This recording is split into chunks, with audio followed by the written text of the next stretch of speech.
$1.7 million. That's how much Canadians said they'll need to retire comfortably in a recent survey. And that probably strikes fear into the heart of anyone who doesn't have anywhere near that amount of money saved. But this early retiree says that number is nonsense. He's living his best life on a nest egg of just over $500K, and he's doing it within a simple investing strategy that anyone can follow. So let's find out how he's making it happen and how you can too. You're watching Inside Investing.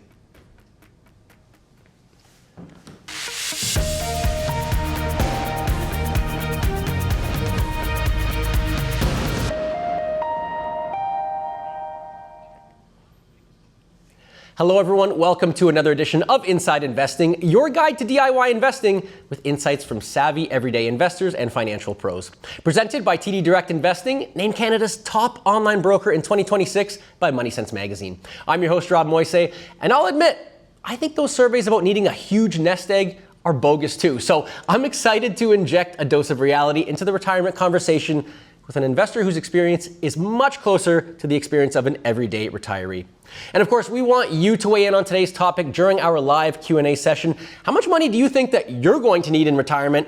And do you think this retiree's approach is one that you would consider for yourself? There are plenty of ways to have your say, so don't miss your chance to weigh in on today's topic and have your burning questions about investing answered. You can submit your question anytime during the show. Joining us is early retiree Duane. He's the founder of the YouTube channel Retire Early 500K. He retired early on just over $500,000 US in a small California town. Duane, it's great to have you with us. Thanks for taking the time to chat. Thanks, Rob. Happy to be here. That's a hell of a view you have behind you, sir. So congrats to you for finding your little slice of paradise here in early retirement. I got to say, you got some serious cojones on you, man, because most people would be hesitant to retire with $500K at traditional retirement age, like 65. You did it early in your late 50s. What made you decide to retire early on what is, relatively speaking, a modest amount of money? I hated my last 3 jobs. I think a lot of people can relate to that for sure. Yeah, I worked in the music industry for 20 years, and I got laid off back in 2010. I absolutely loved that job. So at that point, I didn't have enough money saved up. I knew I couldn't retire yet, but that was in my mind from the moment I got laid off. For my next 3 jobs, I just bumped up the contribution percentage, kept bumping until I'd say the second to last job, I was finally at the amount where I was like, okay, if I keep my expenses low and flexible, I think I can do this. So it took me like another year and a half to get totally right with my mind, that I'd be able to do it. And then I just took the jump. It's good that you didn't have to gut it out for too much longer when you had sort of decided, hey, I need to start the next chapter in my life. I'm curious though, for someone as savvy as you are who can make $500K in retirement work, why didn't you have more money saved up for retirement in the first place? I took a long time to grow up. I'll just be honest with you.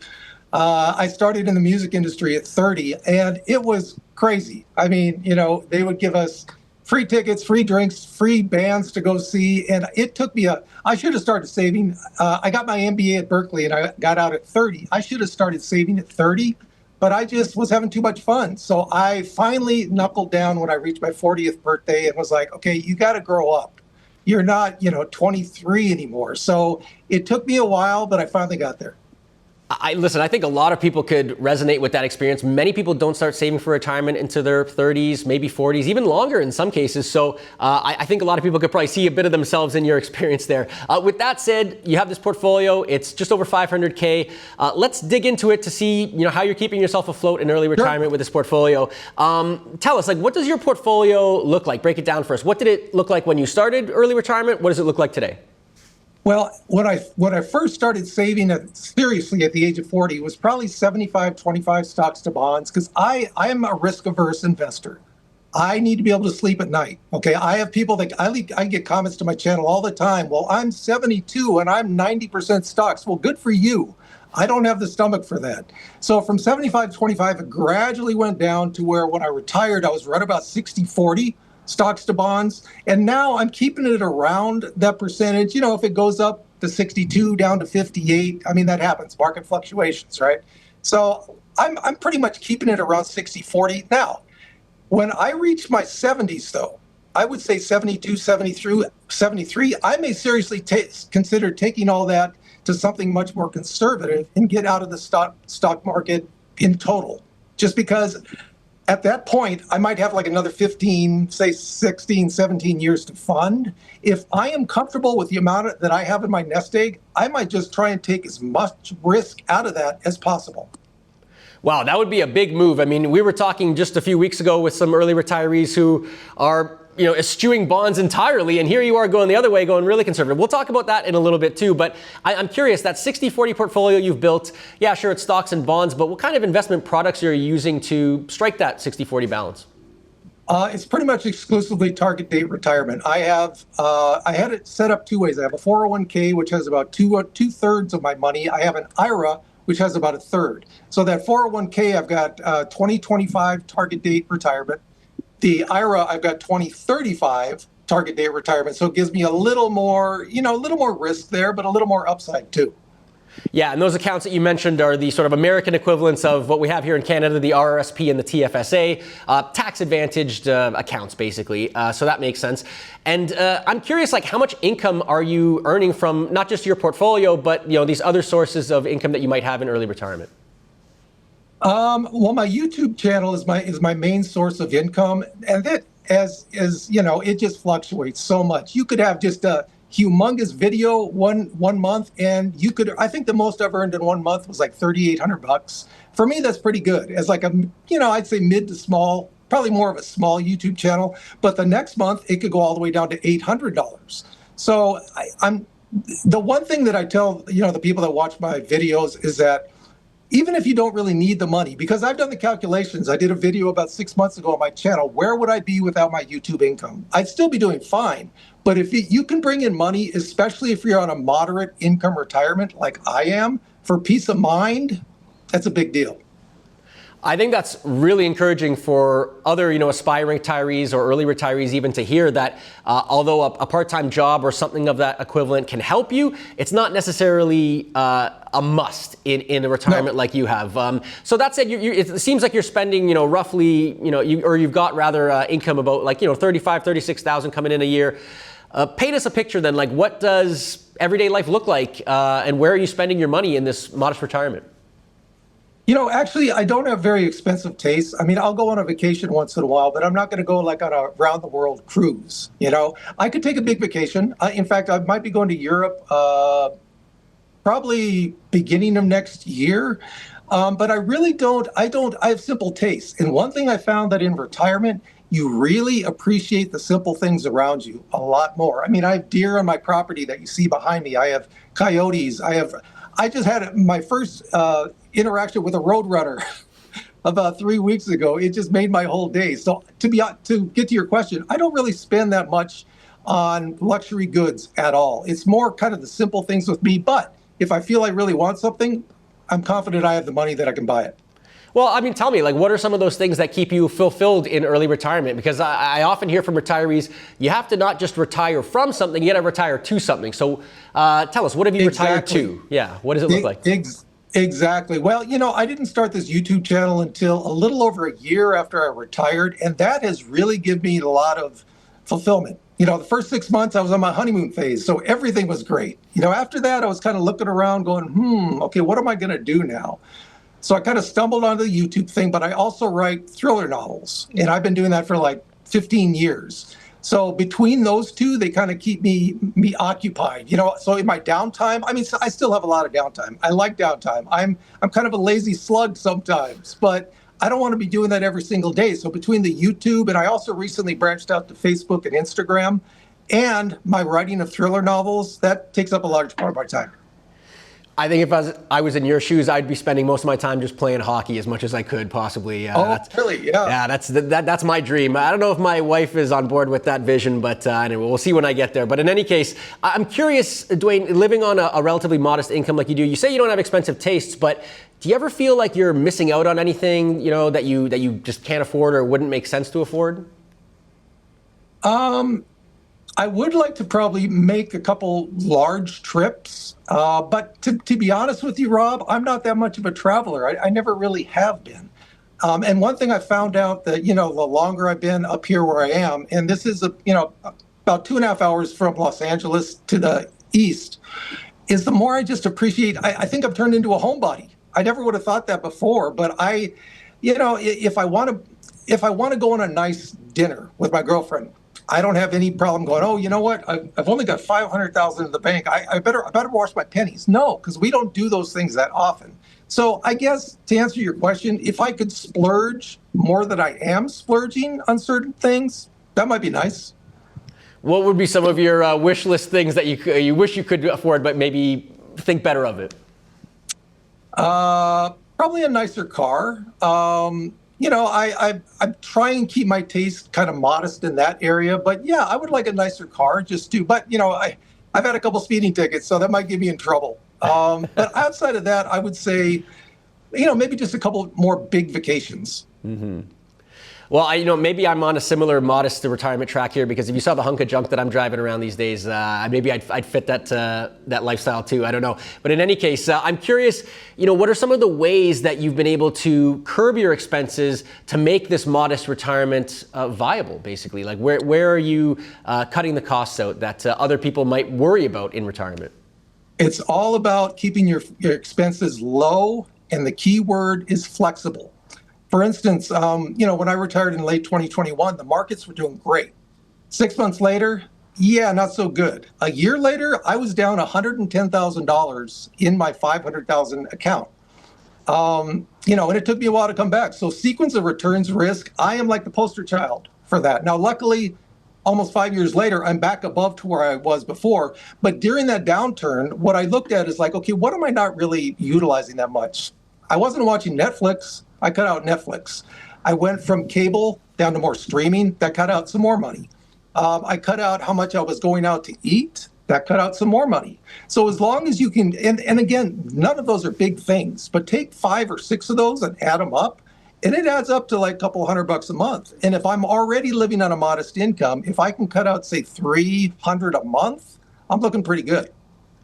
On behalf of all the millennials in the audience, I just want to give my thanks to you for not mentioning cutting out avocado toast as one of the things that you've saved money on. But in any case, I'm curious, like how though, how much money you can reasonably spend in a month or a year without risking, running out of money along the way. I use the 4% rule, but I use a modified version of that. I use the 4% rule more as a ceiling for me.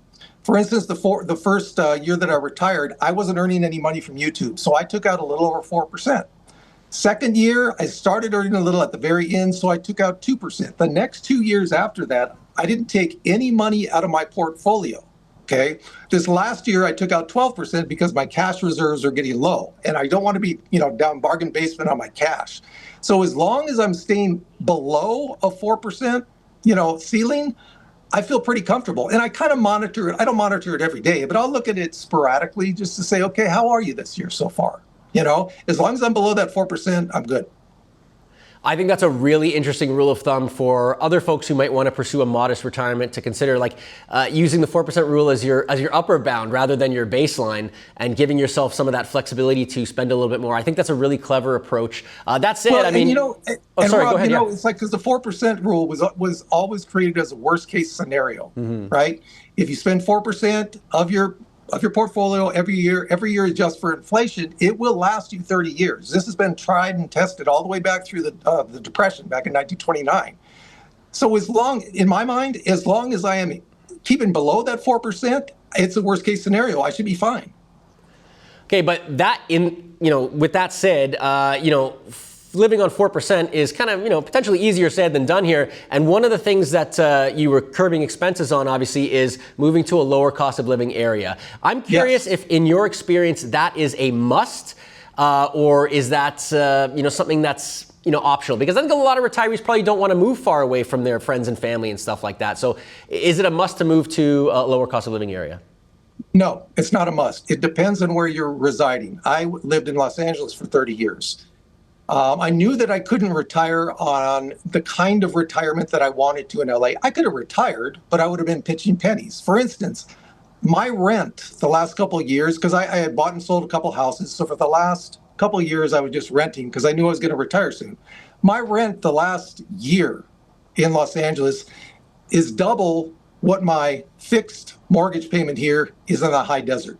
Okay. So if you're living in LA, Toronto, San Francisco, London, whatever, yes, and you're retiring on, say, around 500,000 or whatever the equivalent is, yeah, it's a must. You got to go to a low cost of living. But if you're in, say, Omaha, Nebraska, the middle of the United States, no.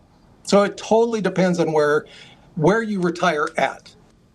I think some retirees might worry that, you won't have the same level of, public services and stuff like that, obviously entertainment options and things like that to support your retirement lifestyle if you move out to a small town like that. What's your experience been with that? Well, I'm very lucky. I'm very lucky in that my girlfriend has been with me for 25 years, and she has allowed me to move up here part-time. So I'm up here a couple of weeks a month, and I'm down with her in Los Angeles a couple of weeks a month. But yes, this town you see behind me is about 2,800 people, I think. There's not many options. Okay, so I'm kind of in a best case scenario, and I know I'm very lucky. So, honey, if you're watching, thank you. Well, the Ravens heard that. So when I get bored up here, I go down to Los Angeles because there's so many different options there. When I get tired of the traffic, I get tired of the attitude, I come back up here. So yes, there are sacrifices, but if you move to like a college town, like say in the middle, like I was thinking about doing that with Tucson, Arizona, you are surrounded by youth. You are surrounded by people keeping you young, and you'll probably have some pretty cheap options because of the college clientele at those places. If you can do that at a college town, you'll be in a cheap area a lot of the time, but still you'll have so many options.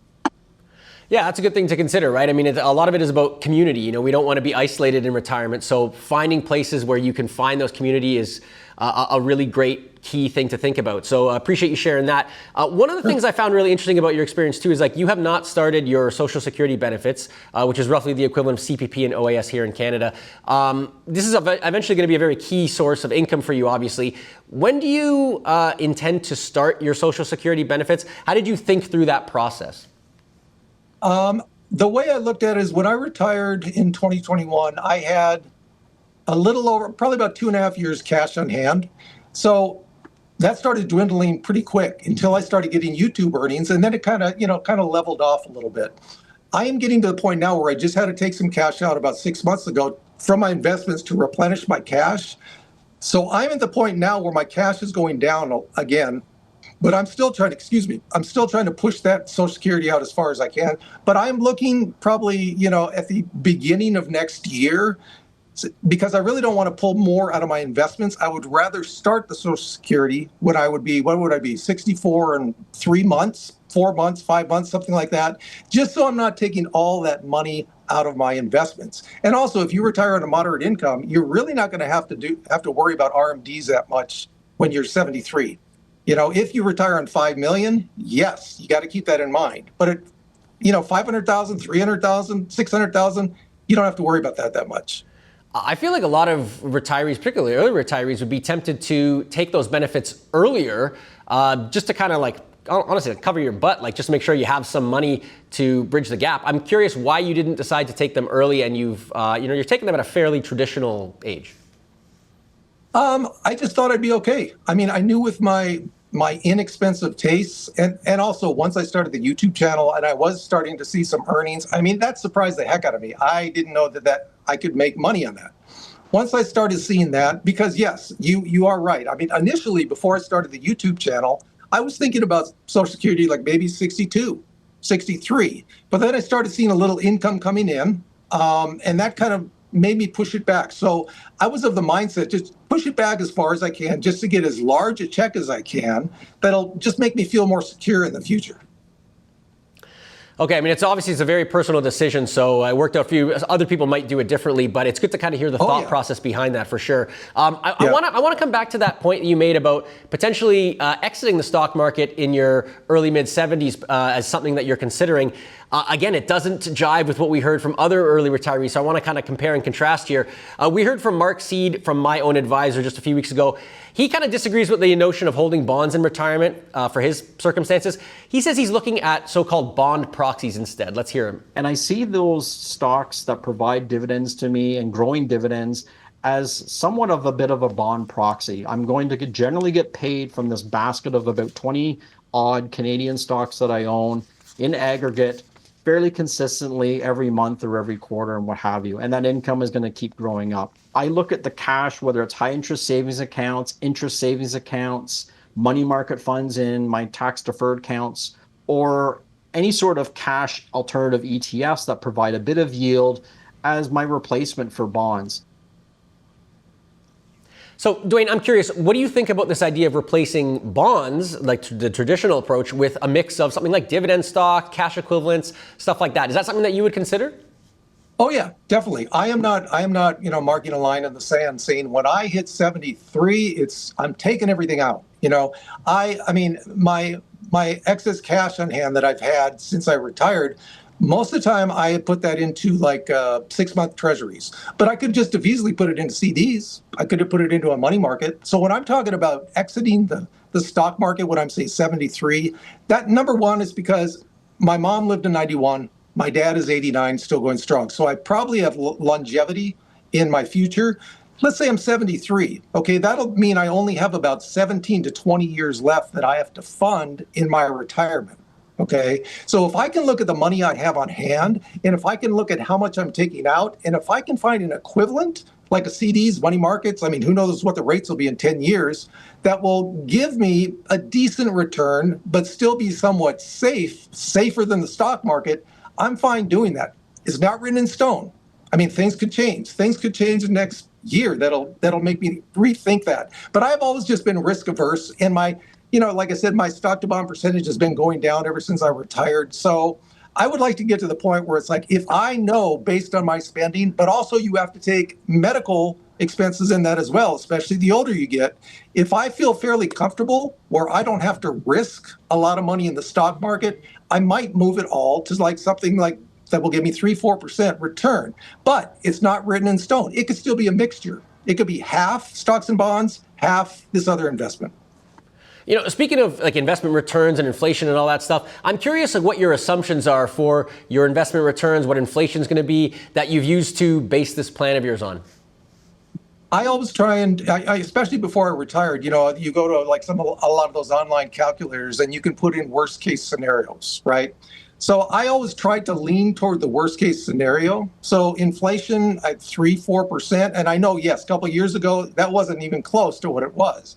But for the most part, if I can keep it down to not underestimating it, but maybe overestimating it a little bit, and also on the returns, if I can underestimate my returns instead of overestimating, like I think I put in right before I retired about 6%, 5.5% returns. So I'm trying to be cautious on that so I don't get caught, down the road being too optimistic. Yeah, it sounds like the assumptions that you've made are exceedingly reasonable. I know some people think like, oh, if I hold some stocks, long term, like maybe I'll get like 8 to 10% a year. You're not doing something like that, right? You're basically essentially trying to break even or a little bit better with your investment returns, and that doesn't sound unreasonable to me, at least if history's any guide. In any case, we got a lot more to get to here, Duane, but really appreciate you sharing your story to this point. Just a quick reminder to our viewers: this episode is going to be available to rewatch on the Learning Center in Webbroker and TD Direct Investing's YouTube channel. So just look out for some notifications around that. Before we continue, of course, too, while you're checking out our social medias, make sure you like, subscribe, follow, all that good stuff. We're all over YouTube, we're on Facebook, we're on Instagram. We've got a ton of content on there designed to level up your investing knowledge, entertain you as well. I'm sure you're going to enjoy it. So if you don't already, make sure to check us out. Our live viewer Q&A as well is coming up in just a few minutes, so make sure you get your questions in for Duane if you haven't already. First though, I want to bring in my colleague Jason Natick because he's going to give us a look at Webbroker and how it can help you plan your retirement income. Jason, welcome back to the show. Great to see you again. Yeah, always great to be here, Rob. So break it down for us. How can retirees get a sense of how much money their investments are going to generate for them each month in retirement? Yeah, absolutely. Now, we've heard from Duane how he makes retirement work on a modest nest egg. So let's take a look at the tools that are in Webbroker so we can get a sense of how hard our portfolio is working for us. And knowing's half the battle, so let's jump in and take a look. Now, I'm already here under the Accounts tab, And then we have the projected income down on the lower left-hand side. That's kind of where we're going to find this this kind of hidden gem. That, just so we understand, the disclaimer that we're looking at on the top is basically saying it's using past returns, like looking at dividends, interest yields, all those things to project into the future. So if things change up or down with the company, that will affect the numbers here. There's also a nice video linked right directly in here for you to look back and kind of really get a sense of what the tool and all the power that it can bring to you. All right, but let's take a look and dig in here. We can look in whichever currency works best for you on the top right here of the tool. And then also you've got the ability to look at individual accounts. You can look at all of your accounts or maybe you just want to look at all registered accounts like we've got listed on here.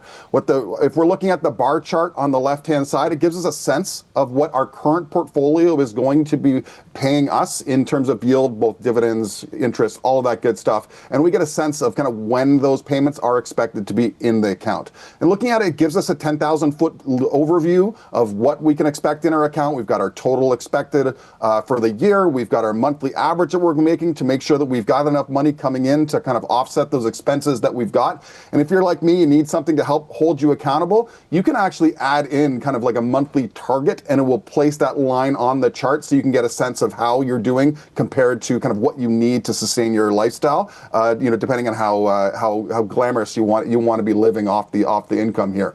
But let's kind of drill down onto an individual investment perspective. What's really nice here is the portfolio is shown directly beneath that bar graph, so we can see how hard each one of these individual investments that are in your own account is working. So for instance, we can see the size of the dividend, the frequency of the dividend, so we can kind of plan our expenses around that. And what's cool about this is if we just click on one of these investments, this little triangle to the left-hand side, if you're looking to kind of rotate your investments, rotate your portfolio, you don't need to navigate elsewhere in the platform. We get a sense of the chart, we get a sense of the price of what's going on, and you can either add or remove those positions from your account all in one convenient place when we're keeping income coming into our portfolio kind of as the central goal here on this tool. This is a super handy tool. I'm nowhere close to retirement, but I love looking at this tool and just like quietly fist bumping to myself when I see income coming in. So it's a great little ballpark planning tool here for sure. Let's say retirees want to get some steady cash flow from things like fixed income investments. That's part of Duane's portfolio, of course. Where can they go to find investments like this? You're right. Goals are great, but we need to find ways to kind of have our portfolio start to generate some income from us. So I'm going to show us two different ways in the platform. One focusing on fixed income, another we're focusing on some ETFs. So let's go up to the top of the page, this time under the research section.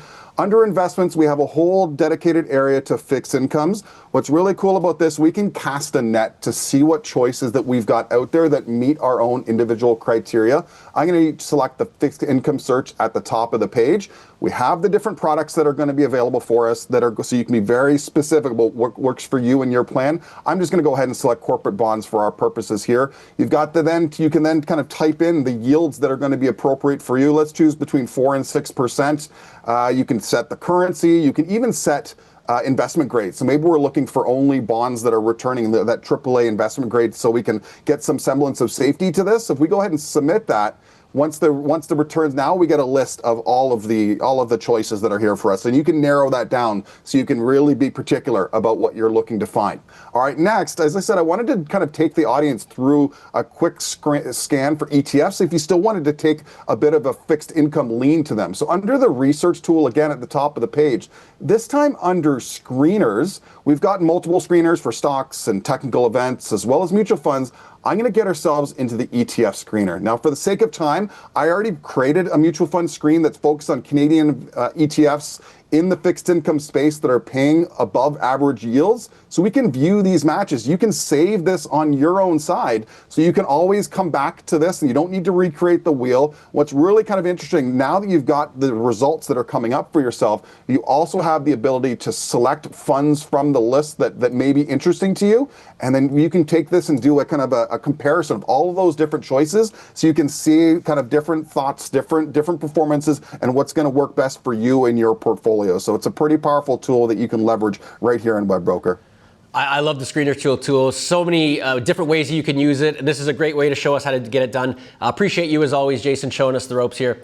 That was TD Direct Investing's Senior Client Education Instructor, Jason Nadek. And of course, just a reminder to our viewers, if you want to learn more about using TD's trading platforms and tools, you can check out free live masterclasses hosted by the likes of Jason Nadek and our others on the crew. You can scan the QR code on screen to see a full listing of upcoming events. All right, Duane, we got people banging on the door wanting to ask you about your retirement experience. Are you ready to take some questions from our viewers? Absolutely. All right, let's get to our first one. This one's coming to us from Trevor. Let's see what Trevor wants to know. He's saying, what is your contingency plan if your YouTube income slows down or stops? Great question, Trevor. What do you think, Duane? Social Security. Right. That's basically it. That's why, to be honest, in the last 6 months to a year, the YouTube algorithm has really changed. So a lot of creators are getting about half the views they were from a year ago. That's happened to me as well. So, like I said, the income fluctuates so much on a month-to-month basis on YouTube, depending on how well your videos do. So, I don't need this money from YouTube, but it is peace of mind to me. But if it starts getting to the point where it's like, okay, I want a solid income stream, then it's time for Social Security, which will probably happen in about 6 months. Now, I'm curious, would you contemplate getting another sort of part-time job if, for whatever reason, YouTube either stopped being, a passion project for you or the income just wasn't there? Would you do something like that, or would you just say, forget it, I'm retired, I just want to chill? Yeah, I don't think so. Because I have my writing on the side. I self-published a book on just a little while ago on Kindle, so that keeps me really busy. So I think the actual thing about getting a job, now, if it is something that I really, really enjoy, I think it's all about passion. If you have a passion for a side hustle or a part-time job, it really doesn't matter if you're bringing money in. But if you are bringing that money in, that's just peace of mind to someone on a moderate income retirement. All right, that's good to know that you're confident enough in your plan so that you don't need to fall back on some part-time income at that point. So I think a lot of people would take heart in that. Let's get to our next question. This one's coming to us from Robin. Robin wants to know, how do you plan for a big expense like, when your house needs a new roof, or maybe it's like a major travel expense or something like that? How do you plan for those things, Duane? I kind of look at how much I've spent over the years so far. Like, for instance, I mentioned a little while ago, 2024 and 2025, I took zero money out of my investments. Those will be the perfect time. If I needed a new roof, okay, I could be looking at it in August and say, I haven't taken anything out for the whole 8 months. Let's take some out. Let's fix that roof, or let's go on a big vacation. So I kind of look at it as on a year to year, let's say a rolling 12-month basis on whether or not I can, if I can stay below the 4% guardrail, then I'm good. Okay, that's a good, again, rule to consider. Remember, using that 4% rule as the ceiling, and then basically just banking whatever the difference is that you don't spend there. That's a good way to think about things. I'm curious, what about if there was some emergency expense that came up that you need to deal with it right away, and let's say it would push you through your spending cap for the year. What would you do in that scenario? Oh, that's fine. I would just dig into my investments. Those things obviously can happen. That's one of the things that you kind of have to plan for before you retire. Look at the amount, look at your nest egg, and maybe put a little buffer on that. Now, when you're retired on a moderate income, there's not too much buffer you can put, but just so you know that if those emergencies come up, you can handle them. Okay, I believe Shirley has a question for us, so let's get to Shirley's question. Shirley wants to know, are you relying on dividend income to pay for your daily living expenses at all? Have you drawn down any of your principal? I do not have any dividend stocks. That is something I may think about going into in the very, very near future. But yes, I have drawn off my investments. But as I said, not every single year.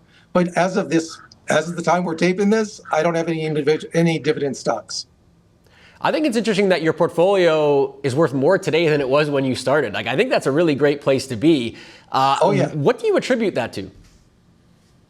Staying the course, not panicking. Like I said earlier in our talk, is that about a year and a half into retirement, I had retired, I think it was about $565,000. Year and a half in, I was all the way down to $438,000. We're talking $120,000 down in a year and a half. Now, it wasn't because I was spending money left and right. It was just because of the bad market. But if you can stay the course, if you are confident in your retirement plan, 4 years later, I came up above to the amount that I retired on, and now I think I'm about $30,000 or $40,000 above the amount I retired on. We're pushing 600,000 now. Well, congrats to you. That's awesome. I do want to pick on that experience that you had, because I think that's like the nightmare scenario that you sort of went through, seeing your portfolio value drop really early in retirement. I'm just curious, like, how did you not just throw in the towel right then and stick to your plan? I think a lot of people would see that happen and say, I guess I'm going back to work. Why were you confident enough to not do that and not panic? Well, that was at the same time where I started the YouTube channel. I started the YouTube channel, let me see if I can get this right, a year and 2 months into my retirement. That was at the time where we were getting to the low point, the very low point, okay? But I started making money on YouTube in about 30 days. So I was like, oh, okay, maybe I don't have to get that part-time job. But I'll tell you, Rob, what I did is I actually bought an RV, and I put it on, not back here, but in the front of my property, with the intent of putting it out on Airbnb. That would have been some of the money I could bring in when the market was going down. I never ended up doing that. I got rid of the RV after a couple of years because of the YouTube income. Interesting. That's a clever approach to maybe raise a little extra cash if you need it. So good stuff. Yoshi is our next question. Let's get to what Yoshi wants to know about. Other than target date funds, what kind of investments do you hold and why? To be honest, that's it. That's about it, is target date funds. Outside of the cash, the cash I have on hand, most of the times I will put those into 6-month treasuries until I really need the cash, but it's pretty much exclusively target date.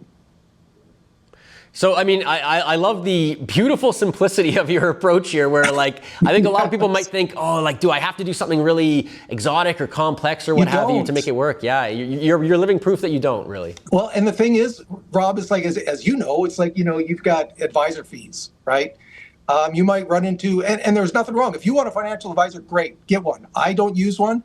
But down the road, if you find yourself that you're being suggested 15 different investments, as opposed to maybe you could get by on 2 or 3, that should be a warning sign. It really doesn't have to be that complicated as long as you are confident and you stay the course in what you're doing. All right, let's get to another question coming to us from Trevor. Trevor's got another good one for us. Do you have an emergency fund? And if so, how much have you set aside? The emergency fund is actually part of my cash on hand. So it's not much. Let's see. I would say probably 15 to 20,000 is my emergency fund. Now, obviously, if it turns into a humongous medical expense that is not covered by my insurance, I can dip into my investments. So would I like to have a little more in my emergency fund? Yes, but right now it's about 15 to 20,000. Okay, and that's like roughly, based on what we knew what your income was, kind of in the vicinity of like 40, 50% of what you're spending in a year. So that's kind of just around the guidelines of what most people say. I have one last cheeky question for you, Duane. Uh-oh. How much money, what's like the absolute least amount of money that you think you could have made a modest income retirement work on? Wow, that's a good one. I retired on 565. I would not have gone below 500. Just for I'm risk averse. Now, the thing is, Rob, it's like, 3% of people, Americans, only 3% retire on $1 million or more. Only 9% retire on $500,000 or more, Americans. So how many of those people that are not in that retire on less than 500,000? So for me, I wouldn't have felt comfortable with less than 500, but there are a lot of people that make a lot less than that work. Yeah, and I imagine the numbers are relatively ballpark similar here in Canada too. We are lucky that we have, the added government benefit of old age security to rely on, whereas you guys just have Social Security. But in any case, yeah, there aren't a bunch of like super rich retirees walking around. So everybody's making it work somehow. And here you are Exactly. showing us how you've got it done. We appreciate you for sharing your story. We'll have to, follow your story and have you back sometime. But we really appreciate you taking the time to chat with us. Excellent. Thanks so much, Rob. I appreciate it. And of course, for those in our audience, we appreciate you tuning in. Programming note for you, Inside Investing is on summer hiatus during August, but we're going to be back with a bang in September with a timely investing debate. Does passive investing still make sense in today's volatile and uncertain markets? We're going to hear both sides of this argument, and you, the viewers, are going to be the ones who are going to decide who made the better case. That's all the time we have for this edition of the show. From everyone at Inside Investing, thanks again for watching. We'll see you all next time.